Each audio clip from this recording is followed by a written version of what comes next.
And మరో కొత్త tariff Trump అయితే వేస్తున్నారు. ఏ మూవీస్ అయితే యుఎస్ కి బయట నిర్మించబడతాయో అవి యుఎస్ లోకి వచ్చి కానీ ఒకవేళ ప్రదర్శింపబడుతూ ఉంటే వాటి మీద 100% టారిఫ్ వేస్తానంటున్నారు. సో లిటరలీ ప్రతి దాని మీద టారిఫ్. ఇండియన్ టీం కప్పు గెలిచిన తర్వాత కప్ ను ఎందుకు తీసుకోలేదు పాకిస్తాన్ వాళ్ళ దగ్గర నుంచి? అండ్ తర్వాత నరేంద్ర మోడీ గారు మన క్రికెట్ టీం విజయంలో ఆపరేషన్ సింధూర్ ఎందుకు ఇలా తీసుకొచ్చారు అండ్ దానికి పాకిస్తాన్ వాళ్ళు రెస్పాండ్ అయిన విధానం అండ్ ఇప్పటి వరకు మాట్లాడుకున్న ఏది కూడా మీకు లాజిక్ లా అనిపించదు. ఇది ఎప్పుడు లాజిక్ అనిపిస్తుంది అంటే దీనికి కొద్ది రోజుల ముందు యునైటెడ్ నేషన్స్ జనరల్ అసెంబ్లీలో పాకిస్తాన్ ప్రైమ్ మినిస్టర్ ట్రంప్ ని పొగడాలనే ప్రయత్నంలో చేసిన స్టేట్మెంట్స్, ఇండియా పాకిస్తాన్ రిలేటెడ్ గా చేసిన స్టేట్మెంట్స్ అర్థమైనప్పుడు ఇవన్నీ అర్థమవుతాయి. క్లియర్లీ ఐడెంటిటీ క్రైసిస్ నడుస్తుంది. కొంత కాంట్రవర్షియల్ అవ్వచ్చు. దీని రిలేటెడ్ గా ఇంపార్టెంట్ డేటాను మాట్లాడుకునే ప్రయత్నం చేద్దాం. ఎందుకంటే ఆపరేషన్ సింధూర్ తర్వాత నుంచి ఇండియా రిలేటెడ్ గా యుఎస్ స్టాండ్ మారింది. పదే పదే పాకిస్తాన్ ని పొగుడుతూ ఇండియాని పక్కన పెట్టాలనే ప్రయత్నం, చాలా డీల్స్ పరంగా పాకిస్తాన్ ని సపోర్ట్ చేస్తూ ఇండియాని ఏదో రకంగా ఇంపాక్ట్ చేయాలని 50% టారిఫ్ వేయడమే కాదు, ఐటీ రిలేటెడ్ గా H1B వీసా రూల్స్ ని కూడా సడన్ గా మార్చాలనే ప్రయత్నం అండ్ ఫార్మా రిలేటెడ్ గాను కొత్త చేంజెస్ తీసుకురావాలనే ప్రయత్నం, ఎక్కడెక్కడ నట్స్ ని టైట్ చేస్తే ఇండియా ఇంపాక్ట్ అవుతుందో క్లియర్ గా ఐడెంటిఫై చేస్తూ మరి ట్రంప్ వ్యవహరిస్తున్న శైలికి ఆపరేషన్ సింధూర్ కి మోస్ట్లీ లింక్ ఉందనేలా రీసెంట్ టైమ్స్ లో జరుగుతున్న చాలా ఈవెంట్స్ మనకి కనెక్ట్ అయితే చేస్తుంటాయి. వీటన్నిటిని ఇవాల్టి మార్కెట్ అనాలిసిస్ బిగినింగ్ లో మాట్లాడుకుందాం. వీటన్నిటిని ఎందుకు తెలుసుకోవాలి స్టాక్ మార్కెట్ లో ఉన్న వాళ్ళగా అంటే అక్కడ ఉన్న యుఎస్ ప్రెసిడెంట్ ఒక మైండ్ సెట్ ఇది ఇండియా టువర్డ్స్ అనేది మీకు అర్థమైతే కమింగ్ టైమ్స్ లో ఆయన దగ్గర నుంచి ఏ ఎక్స్పెక్ట్ చేయొచ్చు ఇండియా పరంగా అండ్ ఎలాంటి అన్సర్టనిటీస్ కి ప్రిపేర్డ్ గా ఉండొచ్చు అన్న క్లారిటీ మనకుంటుంది. అండ్ సైలెంట్ గా ఇండియన్ గవర్నమెంట్, మైక్రోసాఫ్ట్ అండ్ కొన్ని యుఎస్ కంపెనీస్ కి మేడ్ ఇన్ ఇండియా యాప్స్ ద్వారా బదులిచ్చే ప్రయత్నం చేస్తుంది. ప్రాక్టికల్ అది ఎలా పాసిబుల్ అవుతుంది అనేది కూడా మెసెంజర్ యాప్స్ దగ్గర నుంచి ఈమెయిల్ కి, గూగుల్ డాక్స్ కి, గూగుల్ డ్రైవ్ కి, గూగుల్ మీట్ కి, మైక్రోసాఫ్ట్ టీమ్స్ కి, వీటన్నిటికి కూడా జోహో వాళ్ళకి సంబంధించిన యాప్స్ ద్వారా ఇండియన్స్ లో ఆ యాప్స్ ని తీసుకువెళ్లాలనే ప్రయత్నం అయితే ఇండియన్ గవర్నమెంట్ చేస్తుంది. వీటి రిలేటెడ్ ఉన్న డేటాని మాట్లాడుకుంటూ యుఎస్ పరంగా కొన్ని ఇంపార్టెంట్ అప్డేట్స్ ఉన్నాయి. ఈవెన్ యుఎస్ వాళ్ళు ఇండియా పరంగా చేసిన అప్డేట్స్ ఉన్నాయి. ఇది కొంచెం హార్ష్ గానే ఉంటాయి స్టేట్మెంట్స్ కూడా. We need to fix India, ఇండియాని మేము ఫిక్స్ చేయాలి. And New Delhi, India US తో గేమ్ ఆడాలి, యుఎస్ కి అగెనిస్ట్ గా కాదు. యుఎస్ కి ఏది బెనిఫిట్ ఉంటుందో అలా గేమ్ ఆడాలి, కానీ యుఎస్ అగెనిస్ట్ గా కాదనేలా అక్కడి కామర్స్ సెక్రటరీ హార్డ్వర్డ్ లుట్నిక్ చేసిన స్టేట్మెంట్స్ అండ్ ఫర్దర్ గా మార్కెట్ రిలేటెడ్ గా ఉంటున్న uncertainties with respect to price action కానీ, మార్కెట్ డేటా కానీ అండ్ October 1st చాలా ఎలిమెంట్స్ ఆర్ చాలా ఈవెంట్స్ అయితే మార్కెట్ లో జరగబోతున్నాయి. గ్లోబల్ గా చైనా దగ్గర నుంచి, యుఎస్ దగ్గర నుంచి, ఇండియా పరంగా గ్లోబల్ గా కూడా చాలా elements are events October 1st దగ్గరగా ఉన్నాయి. కాబట్టి వాటి గురించి డిస్కస్ చేసుకుంటూ అండ్ ఒక టాటా కంపెనీ 70% డిస్కౌంట్ లోకి వస్తుంది. ఎలా డిస్కౌంట్, వీటి గురించి కూడా ఐపీఓ రిలేటెడ్ ఉన్న డేటాని కూడా మాట్లాడుకుంటూ గోల్డ్ అండ్ సిల్వర్ చూసారా, స్పెషల్లీ సిల్వర్ ని చూసారా ఎంత పెరిగిందో. ఇవాళ చాలా ఈటీఎఫ్లు సిల్వర్ పరంగా ఉన్నది 4% దగ్గరగా పెరిగాయి. చాలా గోల్డ్, సిల్వర్ రిలేటెడ్ గా ఉన్న ఇంపార్టెంట్ డేటా డిస్కస్ చేసుకుందాం ఈ మార్కెట్ అనాలిసిస్ లోనే. అండ్ వీటితో పాటు ఇంకొంత ఇంట్రెస్టింగ్ మార్కెట్ డేటా ఉంది, వాటిని కూడా కవర్ చేస్తే వాళ్ళ మార్కెట్ అనాలిసిస్ ని ఎండ్ చేస్తాను. ఇది కొంత ఎక్స్టెన్సివ్ గా కవర్ చేస్తున్న మార్కెట్ అనాలిసిస్, అంటే కొంత ఎక్కువ డేటా ఉంటుంది. మీకు అంత టైం లైన్ లో బ్రేకప్ ఇచ్చేస్తాను, మీరు డివైడ్ చేసి వాటి దగ్గరనే చూడొచ్చు. But I strongly suggest first నుంచి ఎండ్ వరకు మార్కెట్ అనాలిసిస్ ని చూడండి. చాలా టైం అండ్ ఎఫర్ట్స్ పెట్టా, మీకు ఖచ్చితంగా డేటా యూజ్ అవుతుంది. Let's start our video. Hello friends, welcome to day trader Telugu. Good evening. మన ప్రైమ్ మినిస్టర్ నరేంద్ర మోడీ గారు క్రికెట్ రిలేటెడ్ గా ఇండియన్ టీం గెలిస్తే దాంట్లో ఆపరేషన్ సింధూర్ ని తీసుకొచ్చి స్పోర్ట్స్ లోకి ఎందుకు ఆపరేషన్ సింధూర్ ని మిక్స్ చేస్తున్నారనేలా, పబ్లిసిటీ కోసమా, పిఆర్ కోసమా ఇలా చేస్తున్నారనేలా చాలా వరకు తన పోస్ట్ కింద మీరు కామెంట్స్ ని గమనించొచ్చు. బిఫోర్ జడ్జింగ్, అంటే ఎందుకు అలా చేస్తున్నారనేది మనం జడ్జ్ చేసే ముందు దానికి కొంత టైం బిఫోర్ నుంచి జరిగిన ఈవెంట్స్ ని మనం ఇంటర్ కనెక్ట్ చేసే ప్రయత్నం చేయాలి. యునైటెడ్ నేషన్స్ జనరల్ అసెంబ్లీలో పాకిస్తాన్ ప్రైమ్ మినిస్టర్ ఏం స్టేట్మెంట్స్ చేశారనేది ఒకసారి నేను మీకు ప్లే చేస్తాను, వినండి. బట్ వినే ముందు నేను మీకు ఎక్స్ప్లెయిన్ చేస్తాను ఆ స్టేట్మెంట్స్ ని. తను ఏం చెప్తున్నారంటే, ట్రంప్ కానీ మీడియేట్ చేయకపోయింటే చాలా పెద్ద నష్టమే జరిగిపోయేది ఇండియా పాకిస్తాన్ మధ్యలో. కానీ ట్రంప్ రాకపోయింటే చాలా పెద్ద నష్టమే జరిగిపోయేది ఇది పాకిస్తాన్ వాళ్ళతో. అండ్ అలా ట్రంప్ రావడం వల్ల, చెప్పడం వల్లే పాకిస్తాన్ వెనక్కి తగ్గింది. కాబట్టే ఇప్పుడు కొంత శాంతి నెలకొంది. కాబట్టి మేము ఖచ్చితంగా ట్రంప్ కి పీస్ బహుమతి, నోబెల్ పీస్ బహుమతి రావాలనేలా చెప్తున్నాం, మేము ప్రతిపాదిస్తున్నాం. దీంతో క్లియర్లీ మనకు ఒకటి అర్థం అవుతుంది. ఆ రోజు ఈ ఆపరేషన్ సింధూర్ ఆ పాయింట్ ఆఫ్ టైమ్ లో పాకిస్తాన్ ఫస్ట్ ఇండియాని కాంటాక్ట్ అయ్యి యుద్ధం ఆపమని చెప్పలేదు. కాంటాక్ట్ అయింది ముందు అమెరికాని. మీరు ఎలా అయినా చేసి యుద్ధం ఆపాలని వాళ్ళని అడిగే ప్రయత్నం జరుగుండొచ్చు, వాళ్ళు ఇండియాని అడుగుండొచ్చు మీరు యుద్ధం ఆపేసేయండి అని. బట్ ఒక సర్టెన్ ఎక్స్టెంట్ ఆఫ్ డామేజ్ చేయకుండా, ఏమీ చేయకుండా అయితే మేము ఆపలేమని వాళ్ళ మాటకు కూడా ఎదురు వెళ్లి కొంతవరకు డామేజ్ చేసిన తర్వాత, ఇన్ఫాక్ట్ అక్కడ కూడా ఆపండకూడదని చాలా మంది ఇండియన్స్ కి ఉంది లోపల గట్టి కోరిక. బట్ యుఎస్ వాళ్ళు అడుగుతున్నారనా, ఆర్ మీరే పాకిస్తాన్ వాళ్ళ దగ్గర చెప్పండి, వాళ్ళు అడిగితేనే మేము ఆపుతామని, డైరెక్ట్లీ పాకిస్తాన్ చెప్తేనే మేము ఆపుతామనన్నా త్రూ పాకిస్తాన్ కమ్యూనికేషన్ వచ్చిన తర్వాత అయినా ఇండియా వాళ్ళ యుద్ధాన్ని ఆపిన తర్వాత యుఎస్ టర్మ్స్ కి అనుగుణంగా ఇండియా బిహేవ్ చేయకపోతుండడం ఎట్ ఎ సర్టైన్ లెవెల్, ఆ పాయింట్ నుంచి మీరు ట్రంప్ బిహేవియర్ ని చూసారంటే తను ఎన్నికైనప్పటి నుంచి ఇండియా రిలేటెడ్ గా బిహేవ్ చేసిన విధానం ఒకటి, ఆ పాయింట్ నుంచి బిహేవ్ చేసిన విధానం ఒకటి. At some level US mediate చేస్తున్న దాంట్లో ఇండియా ఎగ్జాక్ట్లీ వాళ్ళు చెప్పింది అయితే ఫాలో అవ్వలేదు, ఆ పాయింట్ లో హర్ట్ అయ్యారు. అండ్ తర్వాత కూడా దాంట్లో ఆపడంలో యుఎస్ ఒక రోల్ లేదు అనేలా ఇండియా స్ట్రాంగ్ గా చెప్తూ ఉండడం. మరి నోబెల్ శాంతి బహుమతి ఎందుకు ఇస్తారు ట్రంప్ కి? ఇండియా ఏమో లేదంటుంది కదా. కాబట్టి ఇండియా ఒక స్ట్రెంగ్త్ ని తగ్గించాలంటే ఇండియా రిలేటెడ్ గా సర్టైన్ థింగ్స్ ని చూపిస్తూ టారిఫ్లని పెంచే ప్రయత్నం, 50% దగ్గరగా టారిఫ్లని పెంచే ప్రయత్నం, పాకిస్తాన్ తో ఒక మేజర్ ఎనర్జీ డీల్ చేస్తున్నాం, కమింగ్ టైమ్స్ లో పాకిస్తాన్ ఇండియాకి ఆయిల్ అమ్ముతుందేమో అని చెప్పే ప్రయత్నం ట్రంప్ చేశారు. అండ్ తర్వాత కూడా ఆగలేదు. H1B వీసా రిలేటెడ్ గా, ఈవెన్ ఫార్మా రిలేటెడ్ గా, ఫార్మా ఇండియాకి డైరెక్ట్ ఇంపాక్టింగ్ కాదు కానీ H1B వీసా మాత్రం ఇండియా రిలేటెడ్ గా స్ట్రాంగ్ ఇంపాక్ట్ క్రియేట్ చేస్తున్నట్టు ఇక్కడ ఒకసారి మీరు గమనిస్తే కంట్రీ వైజ్ గా H1B వీసా ఒక ఇష్యూయన్స్ FY24 లో ఎలా ఉందని చూడొచ్చు. ఇండియానే టాప్ ఉంటుంది. ఇయర్ వైజ్ గా చూసినా బై FY15 నుంచి లాస్ట్ ఒక 10 ఇయర్స్ బ్యాక్ నుంచి చూసినా ఇండియా ఒక షేర్ ఈ H1B వీసాస్ రిలేటెడ్ గా 70 or 80% దగ్గరగా ఉంటుంది. సో H1B ని టచ్ చేశారంటేనే నథింగ్ బట్ ఇండియా రిలేటెడ్ గా ఇంపాక్ట్ ని క్రియేట్ చేయాలనే ఇన్ని సంవత్సరాల టైం పీరియడ్ లో యుఎస్ తీసుకునే డెసిషన్స్ ఆపరేషన్ సింధూర్ తర్వాత నుంచి జరుగుతూ ఉండడం, పర్సనల్ లెవెల్ లో ఉంటున్న issues or self ego hurt అవుతూ ఉండడం, ఐడెంటిటీ క్రైసిస్ లోకి ట్రంప్ రిలేటెడ్ గా వెళ్తూ ఉండడం, ఇండియాని ఏ వైపు నుంచి ఎలా టార్గెట్ చేయాలి అనే విధానంతో ట్రంప్ వెళ్తున్నట్లయితే కనిపిస్తుంది. మోస్ట్లీ ఏమేం చేయాలో అవన్నీ చేస్తూనే వస్తున్నారు. దానికి రష్యన్ ఆయిల్ పేరు పెట్టుకొని ముందుకెళ్తున్నారు. అక్కడ కామర్స్ సెక్రటరీ హర్డ్వర్డ్ లుట్నిక్ ఏం స్టేట్మెంట్స్ చేస్తున్నారు? అగైన్ మేము ఇండియాని ఫిక్స్ చేయాలి అంటే వాళ్ళు రష్యన్ ఆయిల్ కొనకుండా ఆపాలి. ఏం చేస్తే యుఎస్ కి అగైనెస్ట్ అవుతుందో అవి చేయకండి, యుఎస్ కి ఏం చేస్తే మంచిదవుతుందో వాటిల్ని చేయండి. సో ఇండియా రిలేటెడ్ గా ఏదైనా ఫైనల్ అవ్వాలంటే drastic step US side India వేయాలి. యుఎస్ అగ్రి ప్రొడక్ట్స్ ని ఇండియాలోకి రప్పించడమా, రష్యా రిలేటెడ్ గా ఆయిల్ పర్చేజెస్ ని ఆపడమా, ఆర్ సర్టెన్ వే యుఎస్ కి ఇండియా కొంత సానుకూలంగా ఉంటుంది, చెప్పింది వింటుందనే ఒక అట్మాస్ఫియర్ ని క్రియేట్ చేయడమా, ఇలాంటిది ఏదో ఒకటి జరిగితేనే యుఎస్ ఒక స్టెప్ వెనక్కి తగ్గేలా కనిపిస్తుంది. చెప్పాను కదా స్టార్టింగ్ లో నరేంద్ర మోడీ గారు ఆ స్టేట్మెంట్స్ చేశారు. అది మెజారిటీ వాళ్ళకి కరెక్ట్ గా ఏం కనిపించదు, కానీ ట్రంప్ లేకపోతే భారీ యుద్ధమే జరిగేది. ఏదో వీళ్ళు వెనక్కి వెళ్ళినట్టు, వీళ్ళు ఇంకా ముందుకు వెళ్ళుంటే చాలా పెద్ద యుద్ధమే జరిగేది, కానీ ట్రంప్ ఆపారనేలా చెప్తూ ఉండడం. సో ఇలా ఇండియాని ఆపేయండి యుద్ధం అని అడిగిన పాకిస్తాన్, దానికి ముందు అడిగిన యుఎస్ఏ అంతా అయిపోయాక మేం వెనక్కి తగ్గాం, ట్రంప్ అడిగారు కాబట్టి మేం వెనక్కి తగ్గామని చెప్పుకునే ప్రయత్నం జరుగుతుండడం, ఎక్కడో దీనికి రిప్లై ఇండైరెక్ట్ గా చెప్పాలనే ప్రయత్నమే నాకు తెలిసి ఇండియన్ టీం క్రికెట్ కప్ తీసుకోకపోవడానికి ప్రధాని నరేంద్ర మోడీ గారు ఆ స్టేట్మెంట్స్ చేయడానికైతే కనిపిస్తుంది.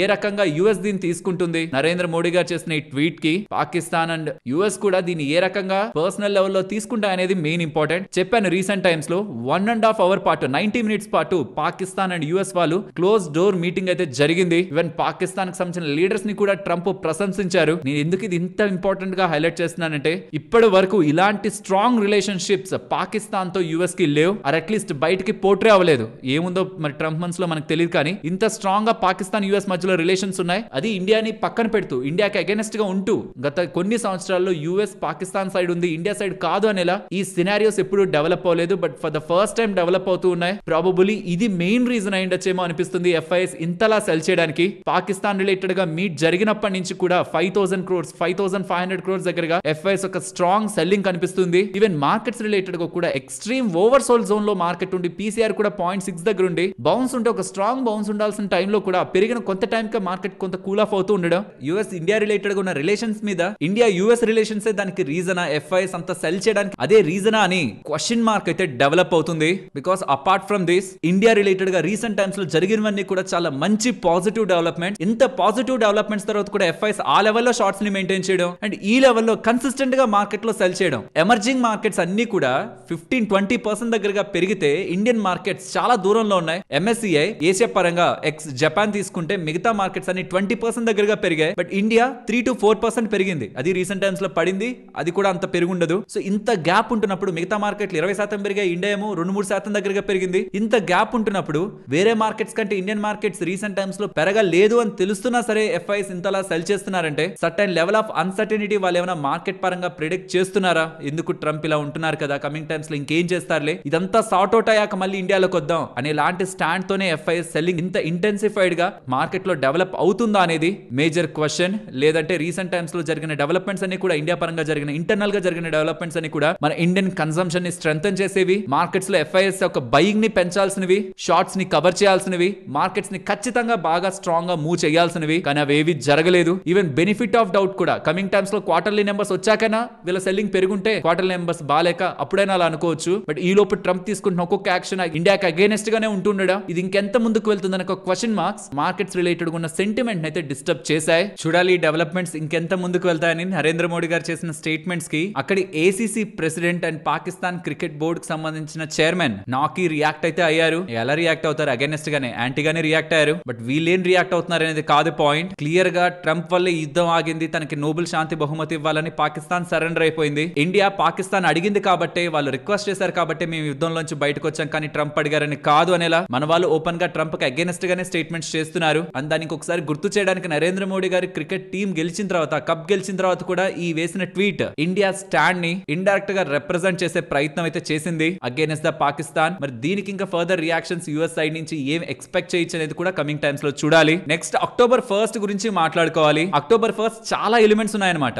మొదటిది ఆర్బీఐ రిలేటెడ్ గా meeting. RBI 25 basis points rate cut చేస్తుందని మార్కెట్ ఎక్స్పెక్ట్ చేస్తూ వచ్చింది. ఈ రీసెంట్ టైమ్స్ లో ఫెడ్ వాళ్ళు ఏం చెప్పడానికి చూసారు, మేము రేట్ కట్ అంతగా చెయ్యాలనుకోవట్లేదు, ఇండైరెక్ట్ గా అక్కడ ఏం తీసుకున్నా రిస్క్ ఉంటుంది, అంటే ఇన్ఫ్లేషన్ ని మైండ్ లో పెట్టుకొని రేట్ ని కట్ చేయకపోయినా రిస్కే, ఇన్ఫ్లేషన్ ని మైండ్ లో పెట్టుకోకుండా రేట్ ని కట్ చేసినా రిస్కే, గ్రోత్ పక్క వెళ్ళినా రిస్కే, ఇన్ఫ్లేషన్ పక్క వెళ్ళినా రిస్కే అనేలా చెప్పారా. సో వాళ్ళు అసలు రేట్ కట్ చేయకుండా మన ఇండియాలో ఇలా రేట్ కట్ చేసుకుంటూ వెళ్ళడం ఆర్బీఐకి కరెక్ట్ కాదనిపించింది అనుకోండి, రేట్ కట్ ఆపే అవకాశం ఉంది, రేట్ కట్ ఇవ్వకుండా ఉండే అవకాశం ఉంది. బట్ డవీష్ గా పాజిటివ్ గా కామెంట్స్ అయితే ఉంటాయి. అంటే మేము ఇవ్వడానికి రెడీగా ఉన్నాం, బట్ ప్రెసెంట్ ఉన్న ఎన్విరాన్మెంట్ లో ఇప్పుడు చేయట్లేదు, కమింగ్ టైమ్స్ లో చేస్తాం నాకు అష్యూరెన్స్ కానీ ఎకానమీ పరంగా కానీ ఇంకేదైనా కానీ డవీష్ గా మాట్లాడి రేట్ కట్ నైనా చేయకుండా ఉంటారు. ఆర్ చేసే సందర్భం కూడా 25 బేసిస్ పాయింట్స్ చేసే సందర్భం కూడా మార్కెట్ లో కనిపించే ఆస్కారం అక్టోబర్ 1 ఉంది. అండ్ ఆర్బీఐ మీటింగ్ మనకి 10 AM కి స్టార్ట్ అవుతుంది. ఎవరైనా ఇంట్రాడే రిలేటెడ్ గా చేస్తున్న వాళ్ళు, యాక్టివిటీ ఉంటున్న వాళ్ళు ఆ టైం ని గుర్తుంచుకోవాలి. 10 to 10:30 ఇన్ బిట్వీన్ మనకి మొత్తం తీసుకునే డెసిషన్ కానీ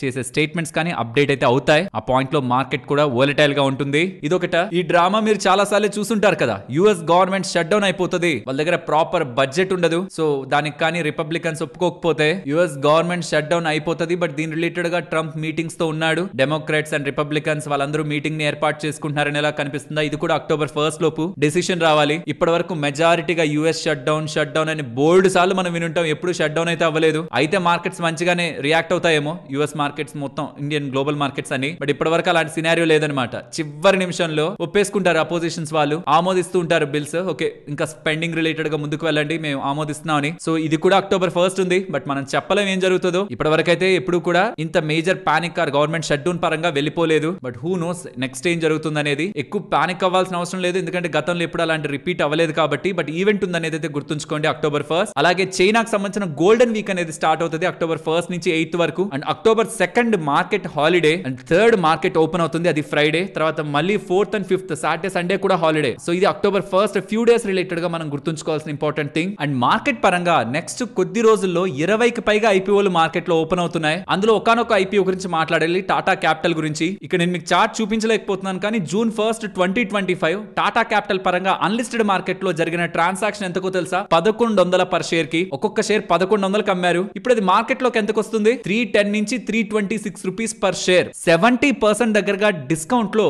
ఈ ఐపీఓని తీసుకొస్తున్నారు. అన్లిస్టెడ్ మార్కెట్ లో కొనే ప్రతి ఒక్కరు ఇది మైండ్ లో పెట్టుకోవాలి. అక్కడ జరిగే ట్రాన్సాక్షన్స్ లో శానిటీ ఉండదు, అంటే బయర్స్ అండ్ సెల్లర్స్ ఒక ఫోర్స్ స్ట్రాంగ్ గా ఉండదు కాబట్టి బయర్స్ అంత ఈజీగా కొన్న వాళ్ళు అంత ఈజీగా అమ్మరు. కొనుక్కోవాలనుకున్న వాళ్ళే కొనుక్కుంటూ ఉంటారు, ఆ ధరల్ని పెంచుతూనే ఉంటారు. అన్లెస్ మీకు ఒక క్లారిటీ ఉందనుకుంటే తప్పించి అన్లిస్టెడ్ మార్కెట్ లో ఎక్కడెక్కడ అడ్వర్టైజ్మెంట్స్ చూసి ఏవేవో నేరేటివ్స్ ని విని వెళ్ళిపోవాలని చూడద్దు. ఇది ఒక్కటే కాదు, గతంలో ఎన్ఎస్డిఎల్ లోని ఇదే జరిగింది, హెచ్డిబి ఫైనాన్షియల్స్ ఐపీఓ లోని ఇదే జరిగింది, ఇప్పుడు టాటా క్యాపిటల్ విషయంలోని ఇదే జరుగుతూ ఉంది. అన్లిస్టెడ్ మార్కెట్ లో కొనుక్కున్న వాళ్ళు చాలా మంచి లాభాలతో, ఐపీఓ వచ్చిన తర్వాత చాలా మంచి లాభాలతో ఎగ్జిట్ అయిన వాళ్ళు మీకు చాలా తక్కువ ఐపీఓల్లోనే కనిపిస్తారు. మెజారిటీ ఐపీఓస్ లో ట్రాప్ అయిన వాళ్ళే కనిపిస్తారు. Almost 3 to 3.2 price to book వాల్యూలో ప్రెసెంట్ టాటా క్యాపిటల్ వచ్చింది. మరి అక్కడ కొన్న వాళ్ళు ఎంత ప్రైస్ టు బుక్ వాల్యూ పెట్టి కొన్నట్టు? ఒప్పుకుంటాను, ఇది 3rd లార్జెస్ట్ ఎన్బిఎఫ్సి మార్కెట్ లోకి వస్తుంది. ఆల్మోస్ట్ ఒక 1.5 lakh crore దగ్గరగా మార్కెట్ క్యాపిటల్ ఉంటూ 3rd largest they. And through IPO కూడా 15,000 దగ్గరగా 15,000 కోట్ల దగ్గరగా రైజ్ చేస్తున్నారు. ఇది ఒకటే కాదు, ఇంకా చాలా ఐపీఓస్ కమింగ్ టైమ్స్ లో మార్కెట్ లోకి వస్తాయి. వస్తాయి. అవన్నీ కూడా మార్కెట్ లో ఉంచి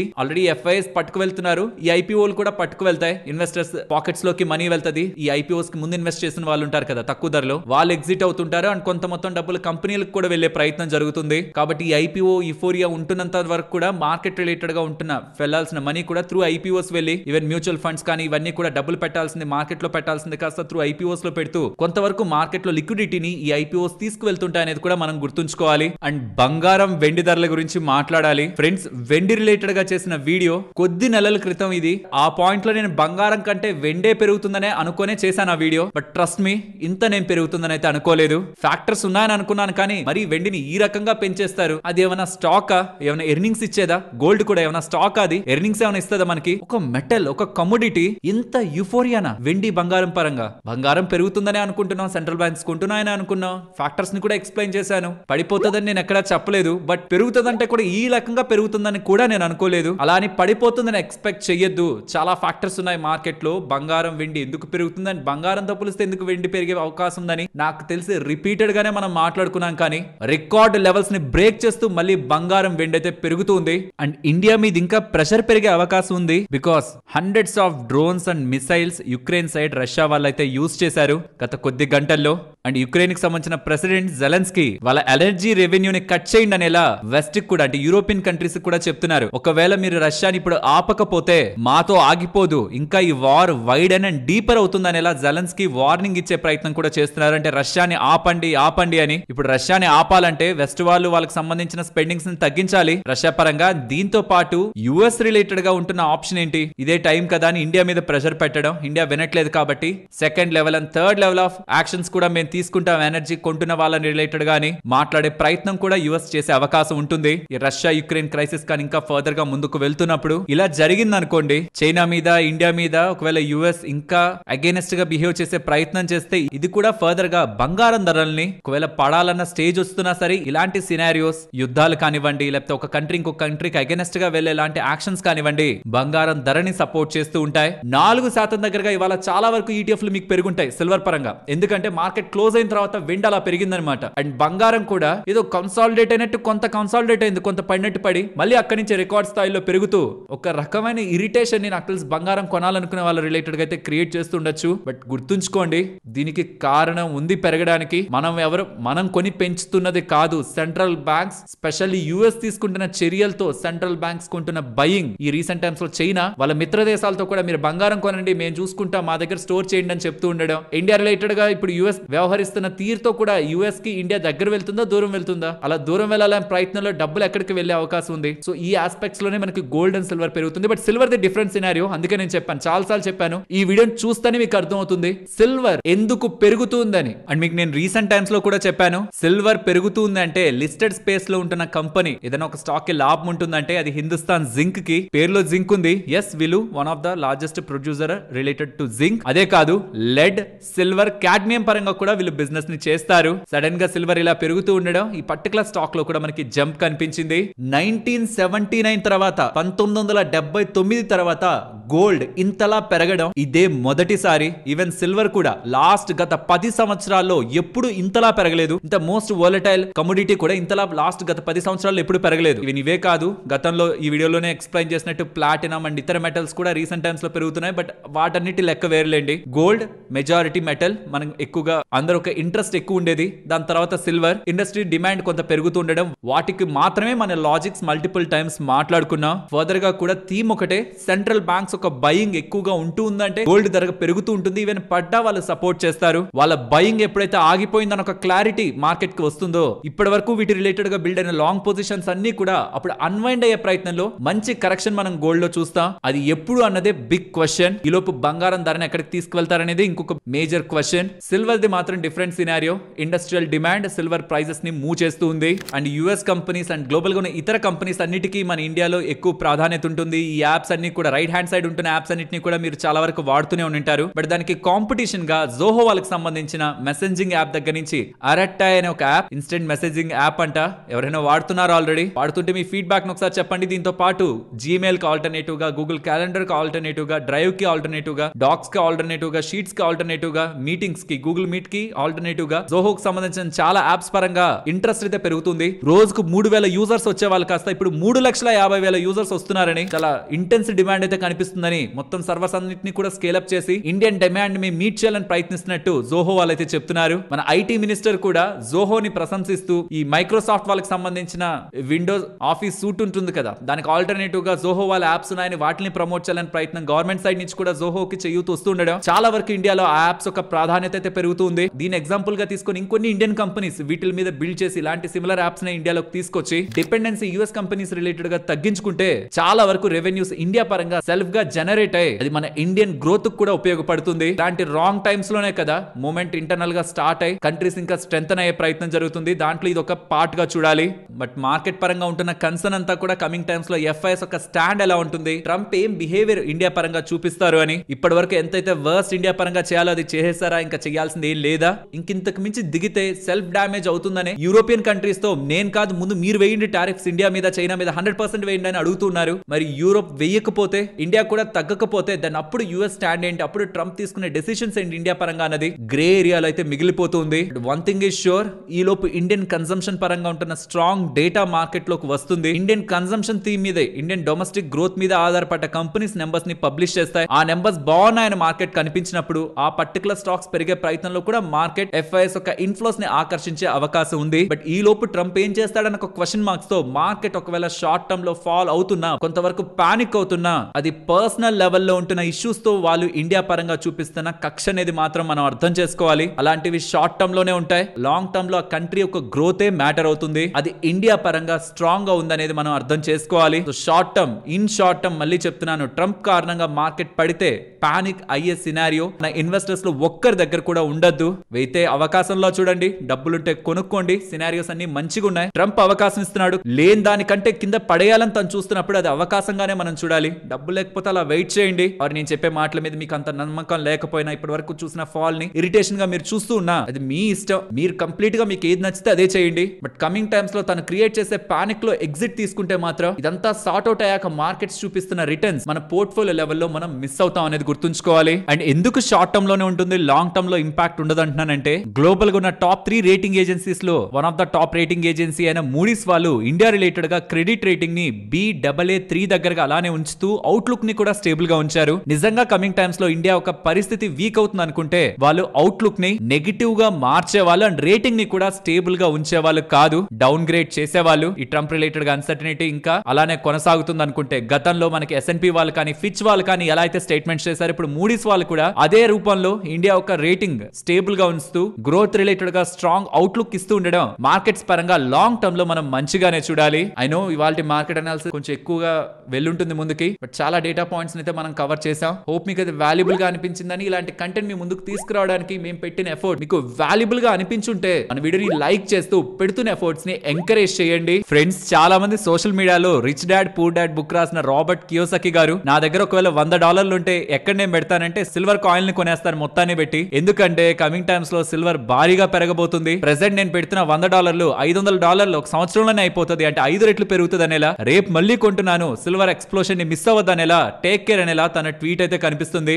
వెళ్ళి ఇది నమ్మే ముందు ఇక్కడ మీకు కొన్ని డేటా పాయింట్స్ పెడుతున్నాను చూడండి. February 13, 2023 సేమ్ ఇలాంటి మాటలే. బై 2025 కల్లా గోల్డ్ $5,000 వెళ్ళిపోతుంది, సిల్వర్ $500 వెళ్ళిపోతుంది. ఇది 2025 నాటికి సిల్వర్ $500 వెళ్ళిందా, బిట్ కాయిన్ $5 లక్షల వెళ్ళిపోతుంది. ఇంత ఇన్ఫ్లేటెడ్ గా మాట్లాడాలా? అది ఫైనాన్స్ ఫీల్డ్ లో కొంత రెస్పెక్ట్ ఉంటున్న వ్యక్తి. సరే అది పక్కన పెట్టండి. సెప్టెంబర్ 2022 ఏం మాట్లాడారు చూడండి. సిల్వర్ $100 నుంచి $500 వెళ్ళిపోతుంది, వెంటనే కొనుక్కోండి అని ఎలా చెప్తున్నారు. August 7, 2020 సేమ్ సిమిలర్ మాటలే. కమింగ్ టైమ్స్ లో సిల్వర్ భారీగా పెరగబోతుంది. ఇప్పుడు ప్రెసెంట్ 10 దగ్గర ఉన్నది నెక్స్ట్ 30 అవుతుంది, రేపు 50 అవుతుంది, 100 అవుతుంది, 200 అవుతుంది. డాలర్స్ లో చెప్తున్నా భారీగా పెరుగుతుంది సిల్వర్ అనేలా. తను ఒక్కసారి కాదు మల్టిపుల్ టైమ్స్ సిల్వర్ గురించి ఇలాంటి స్టేట్మెంట్స్ చేశారు కాబట్టి తను చెప్పారని సిల్వర్ ని మాత్రం కొనకండి. ఎందుకంటే సిల్వర్ లో మంచి వోలటిలిటీ కూడా ఉంటుంది. ఎవరైనా సిల్వర్ గురించి పూర్తిగా తెలుసుకోవాలనుకుంటే, అంటే మీరు రూపాయి పెట్టుబడి పెట్టే ముందైనా డేటా మీకు కావాలి. పెరిగిపోతున్నప్పుడు మాట్లాడడం చాలా సులభమే, కానీ పెరక్క ముందు ఇంతలా సిల్వర్ గురించి మార్కెట్ లో ఎక్కడ బజ్ లేకముందు ఈ వీడియో మన ఛానల్లో అప్లోడ్ చేశాను. ఒకసారి చూడండి, ఇన్ఫర్మేషన్ ని చూడండి, రిస్క్ ఏంటో అర్థం చేసుకోండి. గోల్డ్ తో కంపేర్ చేస్తే సిల్వర్ ఎలా మూవ్ అయింది, అసలు ఎందుకు మూవ్ అవుతుంది, ఆ డేటా మీకు తెలుస్తున్నప్పుడే ఏ డెసిషన్ అయినా మనం తీసుకోగలం. కానీ తిని చెప్పారని మాత్రం డబ్బులు పెట్టారంటే ఇక రానున్న సంవత్సరాల్లో కూడా ఇలాంటి మాటలే చెప్తూ ఉంటారు. మొత్తం మన డబ్బులంతా సిల్వర్ లో పెట్టుకుని కూర్చోవాలి. తన మాటలు నేను నమ్మితే పెరుగుతుందా పెరగదా అనేది పక్కన పెడితే 5 రెట్లు అయిపోతుంది, 10 రెట్లు అయిపోతుంది అని ఈ ఇన్ఫ్లేటెడ్ మాటలు ఏదైతే చెప్తున్నారో దీన్ని నమ్మి ముందుకు వెళ్ళొద్దు. మార్కెట్ అప్డేట్స్ మాట్లాడుకునే ముందు ఇవాళ ఎండ్ ఆఫ్ ద డే లో చాలా స్టాక్స్ పరంగా ఇండెక్స్ లో మనకి వెయిటేజ్లు పెరిగాయి, కొన్ని కొత్త స్టాక్స్ వచ్చాయి. ఇక నుంచి నిఫ్టీలో రేపటి నుంచి ఇండిగో అండ్ మ్యాక్స్ హెల్త్ మనకు కనిపిస్తుంది. అవి వస్తున్నాయంటే ఇంకో 2 వెళ్ళుండాలి కదా. అది హీరో మోటోకాప్ అండ్ ఇండస్ఇండ్ బ్యాంక్. వెనక ఏ స్టాక్స్ పరంగా వెయిటేజ్లు పెరిగాయి అండ్ ఏ స్టాక్స్ పరంగా వెయిటేజ్లు తగ్గాయన్న డేటా కూడా ఇక్కడ మీరు స్క్రీన్ మీద గమనించవచ్చు. వీటన్నిటి పరంగా ఎఫెక్టివ్ డేట్ రేపటి నుంచి. అండ్ పీజీ ఎలక్ట్రోప్లాస్ట్ వాళ్ళు ఆంధ్రప్రదేశ్ లో శ్రీ సిటీ ఉంది కదా, అక్కడ 50 ఎకర్స్ ల్యాండ్ ని అక్వైర్ చేసి 1000 crore దగ్గరగా ఇన్వెస్ట్మెంట్ చేసి నెక్స్ట్ 5 years లో ఇంటిగ్రేటెడ్ మ్యానుఫాక్చరింగ్ క్యాంపస్ ని ఎస్టాబ్లిష్ చేయబోతున్నారని. In the first phase refrigerator plant ని 1.2 million units పర్ కెపాసిటీ ఉండేలా బై డిసెంబర్ 2026 లోపు ప్లాన్ చేయబోతున్నట్టు. ఇది నాకు తెలిసి పీజీ ఎలక్ట్రోప్లాస్ట్ పరంగా ఇప్పటి వరకు ఉన్న వాటిలో largest land acquisition. So first refrigerators, తర్వాత ఏసీస్, వాషింగ్ మిషన్స్ ఇలా ఫర్దర్ గా ఎక్స్పాండ్ అవ్వాలని ప్రయత్నిస్తున్నారని. దీని కారణంగా ఒక 500 jobs క్రియేట్ అవుతాయని పీజీ ఎలక్ట్రోప్లాస్ట్ వాళ్ళు చెప్తున్నారు. ఈ పీజీ ఎలక్ట్రోప్లాస్ట్ మనకి ఈఎంఎస్ సెక్టార్ రిలేటెడ్ గా కదా వస్తుంది. ఈఎంఎస్ స్టాక్స్ ఇవాళ కొంత ప్రెషర్ కి అయితే వెళ్ళాయి, తర్వాత కొంత రికవర్ అవుతున్నా. ఈ ట్రంప్ ఫస్ట్ ఐటీని ఇంపాక్ట్ చేశారు, తర్వాత ఫార్మా రిలేటెడ్ గా ట్రై చేశారు, కానీ అది వర్కౌట్ అవ్వదు. ఫస్ట్ నుంచి చెప్తున్నాను, ఫార్మాని టచ్ చేయాలంటే అది హర్ట్ చేసేది మన ఫార్మా కంపెనీస్ కంటే యూఎస్ వాళ్ళనే. సో కాబట్టి నెక్స్ట్ ఏముందని చూస్తే మన దగ్గర ఈ మధ్య కాలంలో సప్లై చైన్ స్ట్రెంథన్ అవుతూ గ్లోబల్ కంపెనీస్ కూడా మనం సప్లై చేస్తున్నది ఎలక్ట్రానిక్ మ్యానుఫాక్చరింగ్ కదా. దాని ప్రకారంగా ఆ కంపెనీస్ మీద ఇంపాక్ట్ చేస్తూ యూఎస్ రిలేటెడ్ గా మీరు బిజినెస్ చేయాలనుకుంటే యూఎస్ లోకి వచ్చి మ్యానుఫాక్చరింగ్ ఫెసిలిటీస్ పెట్టండి, లేకపోతే మీ మీద ఫీని వేస్తాం, టారిఫ్ ని వేస్తాం, number of chips each product related ఉన్న వాటిపై క్యాలిక్యులేట్ చేసి టారిఫ్ వేస్తాం అనేలా ట్రంప్ ఆలోచిస్తున్నారని రాయిటర్స్ ద్వారా వస్తున్న ఇన్ఫర్మేషన్ ని ఎన్డీటీవీ ప్రాఫిట్ ఒక యాంకర్ అయితే షేర్ చేశారు. ఇంతకీ ఈఎంఎస్ రిలేటెడ్ గా, ఈఎంఎస్ కంపెనీస్ రిలేటెడ్ గా యూఎస్ పరంగా ఎంతంత సేల్స్ ఉన్నాయని మీరు గమనిస్తే చాలా తక్కువ సేల్స్ మనకి మెజారిటీ ఆఫ్ కంపెనీస్ ఉన్నాయి, ఒకటి తప్పించి. కానీ ఆ ఒకదానికి యూఎస్ లో ఆల్రెడీ మ్యానుఫాక్చరింగ్ ప్రెజెన్స్ ఉంది కాబట్టి ఏదైనా అలాంటి టారిఫ్లు పడితే వాళ్ళు వెంటనే అక్కడికి షిఫ్ట్ చేసుకోగలరు. కాబట్టి అంత సిగ్నిఫికెంట్ ఇంపాక్ట్ ఈఎంఎస్ కంపెనీస్ కి అయితే ఉండే అవకాశం తక్కువ. ఫ్రెండ్స్, ఇప్పుడు షేర్ చేసిన డేటా మీకు ఇంట్రెస్టింగ్ అనిపించిందా? అనిపిస్తే మన వీడియోని తప్పకుండా లైక్ చేయండి. ఫ్రెండ్స్, భారీ నేచురల్ గ్యాస్ నిల్వలు అండమాన్ సీ దగ్గర కనుక్కున్నారని, ఆల్రెడీ ఒక 2 లక్షల కోట్ల లీటర్ల దగ్గరగా ఆయిల్ నిల్వల్ని కూడా ఇండియా కనుక్కునేందుకు చాలా దగ్గరలో ఉంది. దీని రిలేటెడ్ ఒక ఓఎన్జీసీ ఆల్రెడీ వర్క్ చేస్తుందని విన్నామా? ఇది కానీ జరిగితే ఇండియన్ ఎకానమీ $20 trillion కి బూస్ట్ అవుతుందని కూడా విన్నామా? దాని మీద ఇంకా ఓఎన్జీసీ వర్క్ చేస్తుంది. అండ్ ఈ లోపు హర్దీప్ సింగ్ పూరి గారు, యూనియన్ మినిస్టర్ గారు, జంబో సైజ్ డిస్కవరీ పాసిబిలిటీలో ఉంది. బికాస్ ఆయిల్ ఇండియా వాళ్ళు నేచురల్ గ్యాస్ ఒక నిల్వల్ని అండమాన్ లో కనుక్కున్నారనేలా అప్డేట్స్ అయితే చేస్తున్నారు. ఇది నిజంగా సక్సెస్ అయితే అటు పక్క నేచురల్ గ్యాస్, ఇటు పక్క క్రూడ్ ఆయిల్ ఇవి వర్కౌట్ అయితే మాత్రం ఇండియన్ ఎకానమీ పరంగా first hydrocarbon occurrence Andaman of షోర్ లో ఫస్ట్ జరుగుతున్న ఎక్స్ప్లోరేషన్ పరంగా, అండ్ ఇది మన ఎకానమీ పరంగా కూడా స్ట్రాంగ్ ఫ్యాక్టర్ గా చూడాలి. దీని ఇంకొంచెం ఫర్దర్ డీటెయిల్స్, అసలు ఎంత నిల్వలు ఉండే అవకాశం ఉంది అండ్ ఎప్పుడు లోపు అది ఎక్స్ప్లోరేషన్ కి వెళ్ళి బయటకు తీసే అవకాశం ఉంది అనేది మనం డేటా పరంగా వీళ్ళు మనకు అప్డేట్ చేస్తే కంపెనీస్ దగ్గర నుంచి సాలిడ్ ఇంపాక్ట్ మనకి కంపెనీస్ పరంగా ఉంటుంది. కాబట్టి ఇవాళ చాలా వరకు ఆయిల్ రిలేటెడ్ గా ఉంటున్న, ఆయిల్ మార్కెటింగ్ రిలేటెడ్ గా ఉంటున్న కంపెనీస్ స్ట్రాంగ్ గా గెయిన్ అయ్యాయి. అండ్ ఈ షేర్స్ మీ దగ్గర ఉంటున్నట్లయితే ప్రాబబ్లీ మీకు ఈ డిస్కౌంట్స్ వస్తాయి. ఫస్ట్ టైం షేర్ హోల్డర్స్ కి ట్రావెల్ డిస్కౌంట్స్ ని యాత్ర వాళ్ళు ఇస్తున్నట్టు. డొమెస్టిక్ ఫ్లైట్స్ రిలేటెడ్ గా 10% దగ్గరగా మాక్సిమం 1800 రూపీస్ దగ్గరగా బెనిఫిట్ ఉంటున్నది. ఇంటర్నేషనల్ ఫ్లైట్స్ కి అయితే ఫ్లాట్ 7%, మాక్సిమం 5000 రూపీస్ క్యాప్ పెడుతూ, డొమెస్టిక్ హోటల్స్ కి అయితే 18% ఆఫ్ 5000 క్యాప్ పెడుతూ యాత్ర యాప్ అండ్ వెబ్సైట్ ద్వారా బుకింగ్స్ చేసుకుంటున్న వాళ్ళకి, యాత్ర షేర్ హోల్డర్స్ కి స్పెషల్ ప్రోమో కోడ్స్ ని పంపిస్తున్నారని.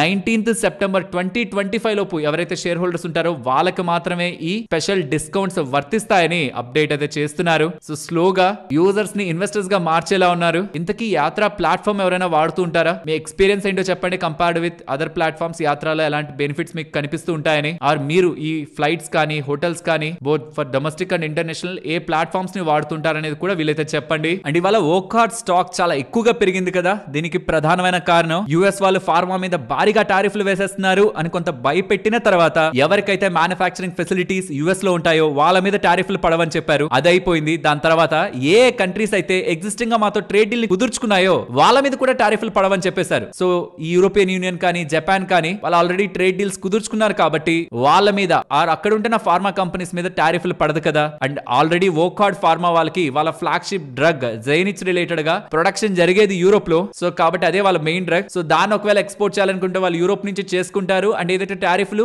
యుఎస్ వాళ్ళు చెప్తున్నారో దాన్ని స్కిప్ చేసుకునే అవకాశం వోకార్డ్ ఫార్మా వాళ్ళకి ఉంది. కాబట్టి ఓకే, ఇక ఈ టారిఫ్ లో ఇంపాక్ట్ వోకార్డ్ ఫార్మా మీద ఉండదని మార్కెట్ బిలీవ్ చేస్తూ స్టాక్ ఇవాళైతే మంచిగా పెరిగింది. నెక్స్ట్ ఐఆర్ఎఫ్సి గురించి మాట్లాడుకోవాలి. వీళ్ళు ఎన్టీపీసీ వాళ్ళ రిలేటెడ్ ఉన్న ఒక జాయింట్ వెంచర్ కి PVUNL కి 3388 crore దగ్గరగా లోన్ ని ఇచ్చారని, కోల్ బ్లాక్ డెవలప్మెంట్ రిలేటెడ్ గా ఈ ఫండింగ్ ఇచ్చినట్లు అప్డేట్స్ అయితే కనిపిస్తూ ఉన్నాయి. సో ఐఆర్ఎఫ్సి ఇప్పుడు మనకి నవరత్న కదా, కాబట్టి ఇన్ఫ్రా ఫైనాన్సింగ్ స్పేస్ లో కూడా ఇది ఎంటర్ అవుతున్నట్లు కనిపిస్తుంది.